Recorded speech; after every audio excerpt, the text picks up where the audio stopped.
Designing and building a tiny house on wheels as a couple can be a real challenge. There's a lot of cooperation and compromise that goes into creating a space that can work well for both parties. Today we've travelled to the Blue Mountains to visit a tiny house built by a couple who, thanks to some wonderful teamwork, have created themselves an amazing home.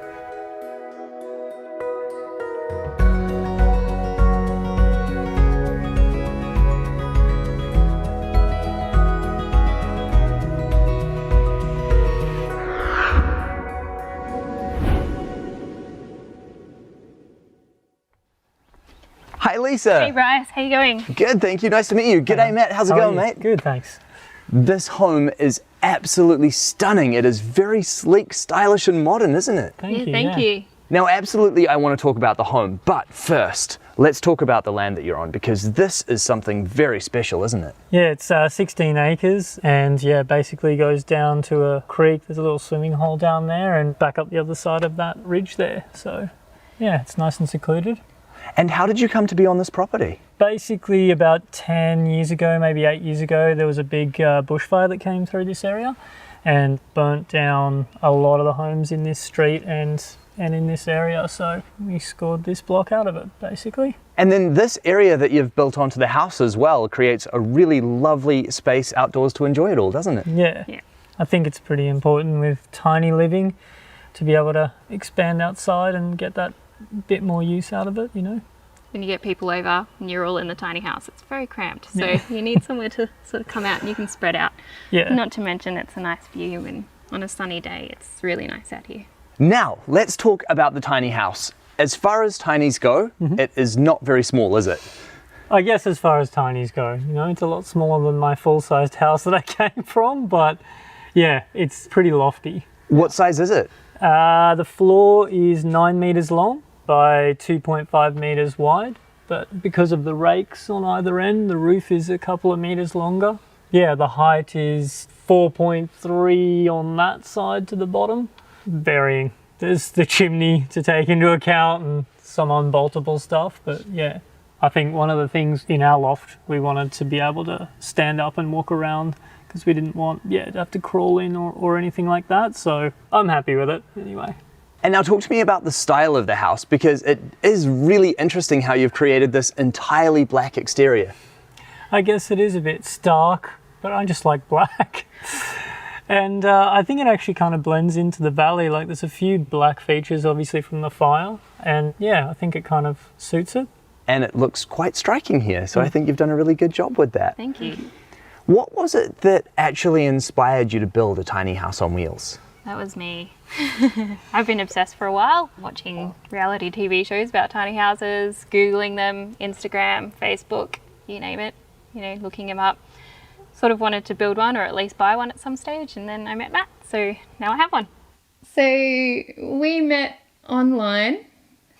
It was one evening at the pub with my best friend, and she wanted to play with my phone and my online dating apps, and it sort of sparked from there. We had a date at a very seedy pub. Yep, that was her idea. Yep. I needed a getaway plan, you see.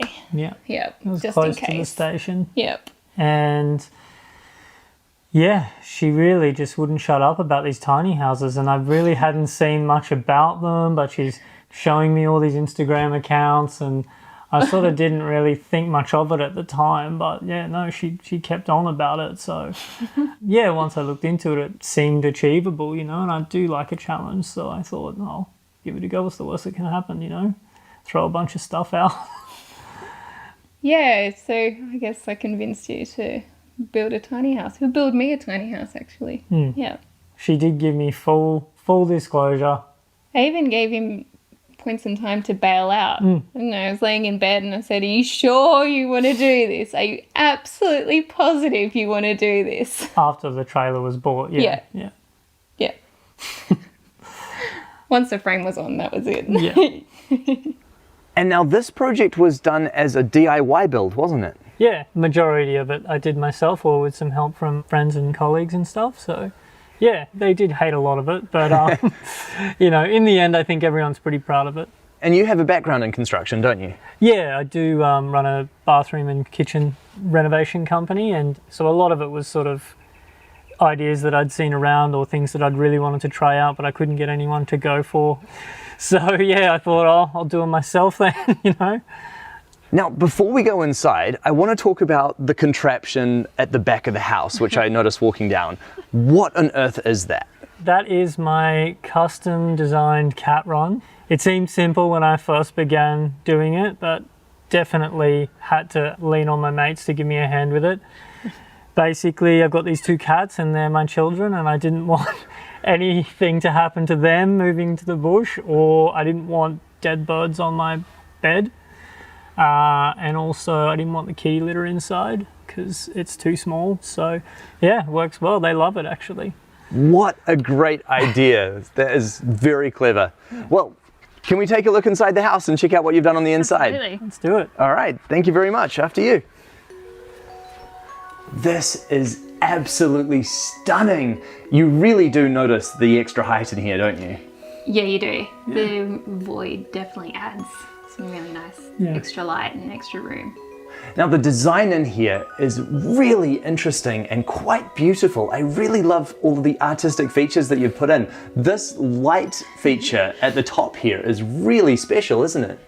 Yeah, it's fun. Yeah. A bit of Rio, a couple of lights, fairy lights, and some plants, and up I she did goes. get it up there by myself somehow, which was a challenge, but yeah, I think it came up pretty well for a couple of old rusty sheets of steel left over. It certainly did. And now tell me about the lounge area that we're in right now. This is very spacious. Yeah, one of the things that we just like to sort of lay on the couch and watch TV most evenings, so we definitely wanted a full-sized couch, but we had to make it because we couldn't find anything with decent storage. So yeah, I traded my couch from my other house to my sister, and she made these cushions for us, and yeah, the kitchen guys made the drawers pull out and everything, so yeah. Definitely no compromise on the size of the TV here. No compromise. There was a bigger one intended, but Well, there was a compromise, exactly. Yeah, I we was going to bring compromised. my larger one, but in truth, yeah, even this is potentially like pushing it for being too big, so Yeah. I can admit it now. it's taken a while. Yeah.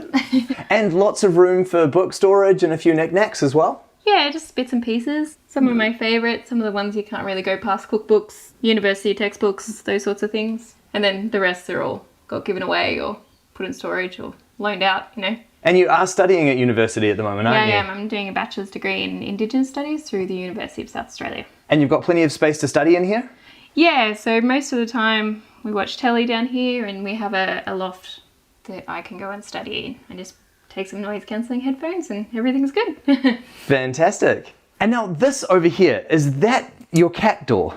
It certainly is. The little suckers come up a chute, out through the side of the couch, and then out this door just here. And then 2 a.m. when they go in and out, flat out, it's pretty entertaining. That is such a clever idea. And then you've got a really nice wood fire here as well.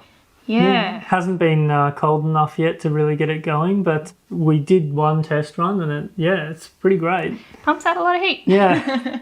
And then the kitchen. This is very spacious. Absolutely no compromises in here, are there?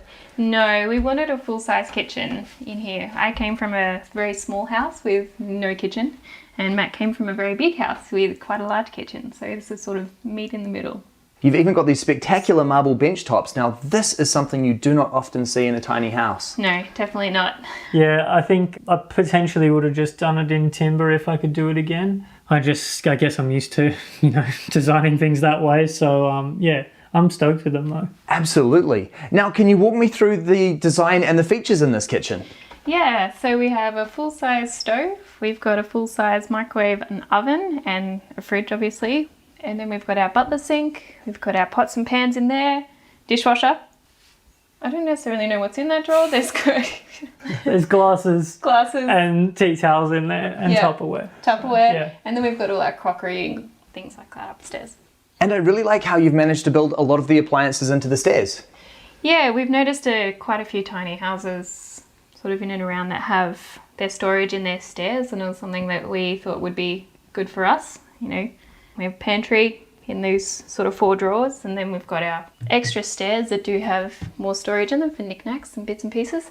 And again, the lighting in this space is very well done. Yeah, thank you. We wanted a bit of under stair lighting. When you get up at 4 o'clock in the morning, you do want to be able to get down the stairs. So that's fun. And it also doesn't wake the person still in bed. And then moving over here, what is going on with these mirrors? There are wardrobes. Right. His and hers. So we've got lots of hanging storage. And then we've got a bunch of drawers which open up, all on soft closing. So you can slam them all as much as you like. And then we've also got a walk-in wardrobe light. Now that really does give you both quite a lot of clothes storage, doesn't it? Yeah, we do. It means we've got one each and we're not fighting over hanging space or anything like that. And mine is obviously more messy, so that's not paranoid about mine. Quite a clever idea doing that as well, and sort of having that as a transition between the bathroom and the living space. Yeah, definitely. It means you're not sort of walking straight into a kitchen. You've got a bit of something in between. Absolutely. And now I have to ask you about the floors, because this is really beautiful how you've done this transition from the timber floors into the tiles. This must have taken forever. Yes. It did. It did. So first step was the tiler doing his bit, and he basically tiled it flat and chiseled them off, the ones that I marked. And then the next step was the carpenter and I making up paper templates and jigsawing out the timber to fit. So I don't think he'd do it again in a hurry, but I'm happy with the way it worked out. I bet. I mean, you can see how much work has gone into that, but it really is a very artistic result. So well done on that. And then behind us is your bathroom, and wow, Yeah. This is very impressive. It is definitely a feature of the house. Yeah, something I definitely had to try and get right, building bathrooms for a living. So yeah, a few ideas in here I've always wanted to sort of try, but the rake wall was a challenge. And yeah, I love a double shower, just somewhere to unwind each day. Yeah. I never thought I would see a tiny house with a double shower. You're not the only one who said that. Triple shower, even if Yeah. you count the third one there. That is really impressive. Now, obviously the home is a little bit bigger, but you've definitely given a priority of space here in the bathroom, haven't you? You do actually spend a lot of time in here, surprisingly. You know, you get dressed in here, you get undressed in here, you have a shower, you're often in front of the mirrors doing whatever, shaving or whatever. So you need it sort of a nice space and somewhere that we can both be in at the same time. Lots of mirrors in here as well. Lots of mirrors. These are actually storage as well, so you can open them up. There's his and hers again. Means they're not sort of in each other's space as a tiny house often you are. So if we sort of keep things separate like that, then we're not going to sort of clash in any way. And then you've got a flushing toilet in here. We have a flushing toilet, yes. Yeah, we used the existing septic, so we didn't have to do a composting toilet, much to Lisa's disappointment, because she really wanted one, but there was no way I was going to do that. So yeah, definitely a flushing toilet. Well, I guess there had to be some compromise there somewhere. You did get the tiny house after all. I did get the tiny house, so I'm happy. Fair enough. And then shall we check out the upstairs? Absolutely. Now, it's really interesting to me how you've divided up the loft areas into two different sections and then been able to connect them via this walkway here. Yeah, we made our master loft. Obviously, it fits a king-size bed in it with two little side tables. There's not a whole lot of room beside the bed, but you could squeeze in and out. You still have to shimmy down the bed to get in and out of the bed, but that's okay. I think having the walkway makes the second loft a lot more usable. Just having to get your mates to get up a ladder, or maybe your mum or whatever. Some people probably wouldn't make it. So yeah, I think overall it makes that a lot more usable space. Here as well, this is where you really notice the extra height. And it's not that much extra height, but it's enough to enable you to stand before you get into bed, and it really just makes this whole area feel so much more spacious. Yeah, it does. Matt and I aren't particularly tall, but being able to stand up was really important in our design. Rather than some lofts feeling like they're just an additional space, I think it really makes this feel like a second floor to the place. So yeah. Absolutely. I mean, I'm 6'4" and I can almost stand up in here without touching my head. And in fact, when I'm under the skylight, I absolutely can do that. Yeah. So it really goes to show there's a lot of extra room that has been created in this. Yeah. The roof windows as well. What a great feature in here. I mean, it's lovely how you've extended them along the entire line of the roof, so you've always got a very dynamic view of the changing sky, don't you? Yeah, you do. At night time, it's really lovely. You can see the stars. During the day, it does create a bit of an oven, but we have put the blinds on, so it's not so bad. But yeah, it really creates a lot of extra space. You don't feel so enclosed. Now, you've been living in the tiny house for 4 months. Is the home living up to your expectations? Absolutely. Yeah. I came from a small house, so the transition was pretty easy for me. Coming from a bigger house. Yeah, it did take me some convincing to sort of wrap my head around the idea at first, but I can genuinely say I don't miss anything from my large, normal house. Designing it and building it together was a fun thing to do as well, you know. Yeah. I'm sure we learnt a lot about each other in that process, so yeah. We did. It's good. It was fun. Well, and I think one of the things that you've done really well is in the design of this house, you've obviously really taken a lot of consideration into what your individual needs are and the things that were important to both of you and combined them to make sure that they were present in this home. That was the whole idea, is like if you are going to move in together, you do need to make sure that you both have spaces that are specifically for you or that you specifically need. So yeah, it's important. Even if it means you have to end up with a flushing toilet. Even if it means I have to end up with a flushing toilet. Damn it. No place is perfect. No, that's right. And now, can we talk about the budget, not including the land? What was the cost of realising this home? That's a good question. I did not add up every sort of nickel and dime. There were a few favours and stuff in there, and a lot of it I did myself. So yeah, I think it probably worked out around 90,000 or something like that. I think $80,000 is a remarkable budget, and obviously that also does reflect that you've put a lot of labour into it yourself, and no doubt a few boxes of beer in the process. Yeah. Yeah, quite a few cases. So the tiny house is pretty much a dream come true now. I've got to find something else to want. It's a dream come true for you. Yeah. It's an achievement for me. Yeah.